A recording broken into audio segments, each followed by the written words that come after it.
Hi there, welcome to the Stuff channel and welcome to this demonstration and tutorial of one of Elizabeth Ragsdale's 100 chord melodies that she has arranged for low G ukulele. You can download that book at my channel at ukestuff.info for free.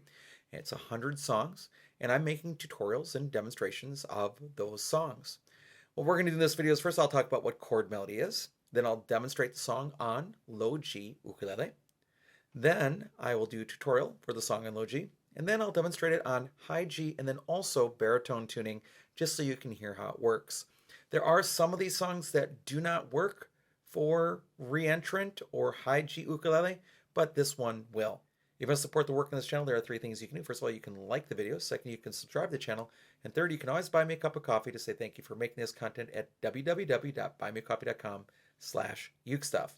Incidentally, I also have 2 books of chord melodies available for purchase at the Buy Me a Coffee page, as well as at the Apple Bookstore, as well as at the Amazon Kindle store, and from print from Amazon. I also have a number of arrangements available on my website at ukestuff.info as well. So what is chord melody? Chord melody is a great next step in moving from playing chords to letting the ukulele be its own voice with harmony, melody, and rhythm all at the same time. And really, I'd argue that even the most advanced tab playing is really in some level chord melody, with the exception of chord melody can generally be done with just your thumb. Now, when you're seeing chord melody in Elizabeth's arrangements, you'll see the melody on the top, no words, but just the melody, and then you'll see tablature, which represents the chords and the melody all together. In my own arrangements, I put it all up on the top, not just the melody. And you'll have 4 lines. The bottom line is the 4th string, or the string closest to the ukulele. The top line is the first one, which is the one farthest away from you. It's like looking at your ukulele this way. And the numbers tell you which frets to press down and which strings to play. If there's no number on the string, you don't play it. So at the very beginning, you see a 0 on the 4th string open that tells you to play a 4th string open.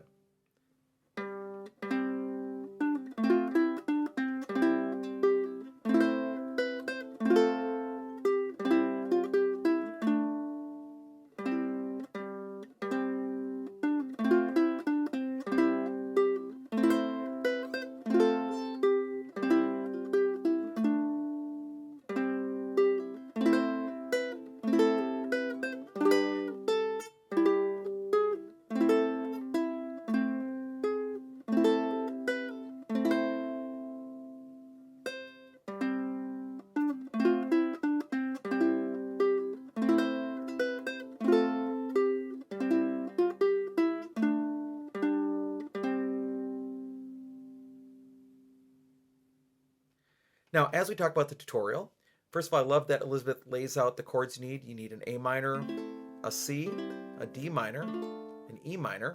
Although I would argue that you might want to play the 4-finger version of this chord here, but we'll talk about it a little bit later. An F chord and a G chord. Those chords are the basis of everything we're going to do. So you're going to start on the 4th string open, 4th and 3rd strings open. 3rd string 2nd fret, F chord, strings 4, 3, and 2. Open 2nd string, 2nd fret of the 3rd string. Open 3rd string, C chord, strings 4, 3, and 2. 2nd string, 3rd fret. And then an A minor chord, we're going to play the A minor chord, but then put your ring finger on the 1st string, 3rd fret. 1st string, 2nd fret, 1st string, 3rd fret, F chord. 2nd string, 3rd fret, C chord, strings 4, 3, and 2.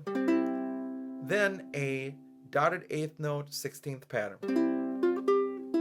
So you're going to play the 2nd string 1st fret, 2nd string 3rd fret, 2nd string open, then part of your D minor chord, and you're going to play strings 4 and 3 only of your D minor chord, and then C chord, strings 4 and 3 as well.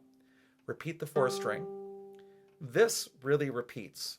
C chord, strings 4 and 3, 3rd string, 2nd fret, F chord, strings 4, 3, and 2, 2nd string open, 3rd string, 2nd fret, 3rd string open, C chord, strings 4, 3, and 2, 2nd string, 3rd fret, A minor chord with the ring finger on the 1st string, 3rd fret, 1st string, 2nd fret, 1st string, 3rd fret, F chord, 2nd string, 3rd fret, strings 4, 3, and 2 open, that dotted 8th note 16th pattern, 2nd string 1st fret, 2nd string 3rd fret, 2nd string open, D minor chord strings 4 and 3, C chord strings 4 and 3, up to the 2nd string 3rd fret. That brings us to the 3rd line of the song, and really I think the most challenging part of the song and where I would make a slight change.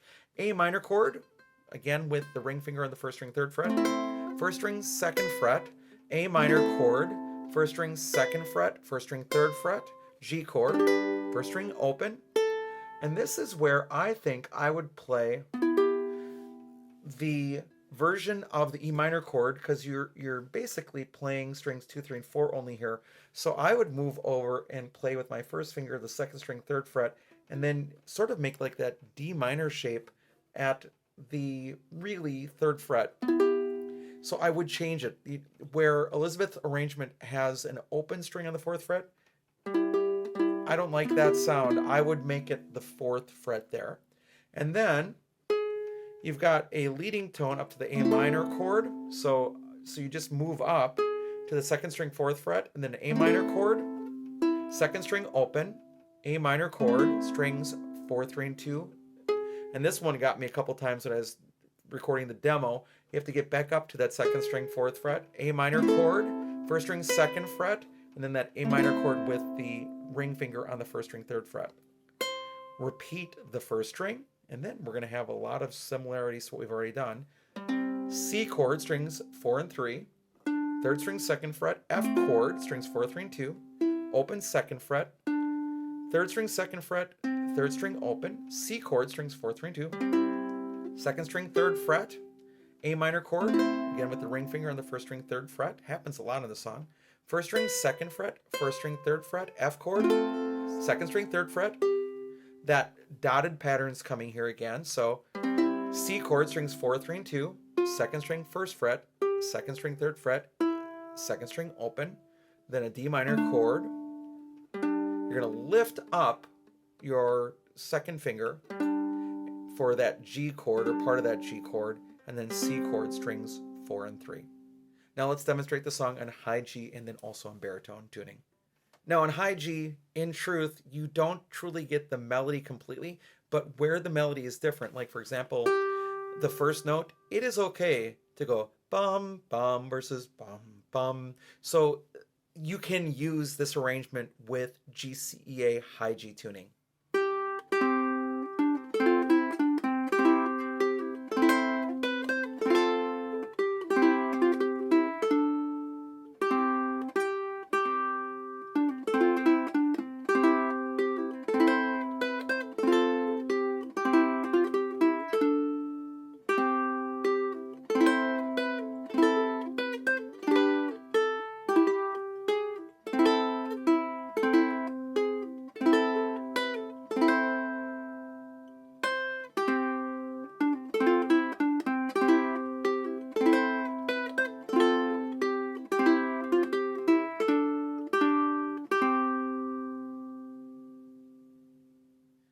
One final note about high G tuning, you do not need to change that E minor chord that I talked about with low G tuning in measure 10.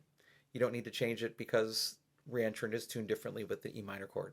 Now, when it comes to baritone, first of all, I'm not using a baritone. This is a concert ukulele with Pepe Romero baby baritone strings on it, so I can play it like a baritone. However, with baritone, do keep in mind that the actual notes and chords you're seeing are not going to line up for what they really are. You're playing the low G tablature. So for example, these first notes are really G chord, not C chord. So if you need to, you can go through and transpose things, but in general, just play the tablature and it will work just fine for you.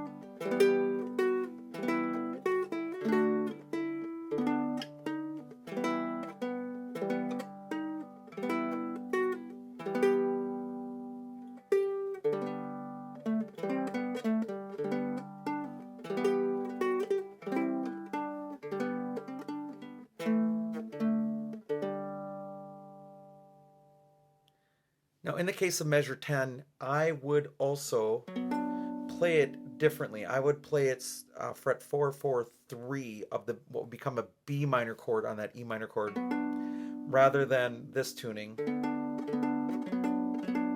That sounds better to my ear, but again, it's up to you if you want to change that or not. All right, thanks so much for joining me for this demonstration and tutorial of Elizabeth Ragsdale's arrangement of the Minstrel Boy, which is part of her 100 chord melody collection, which again you can download at my website for free at ukestuff.info. I hope you're having a great day, and I'll be back soon with some more uke stuff for you.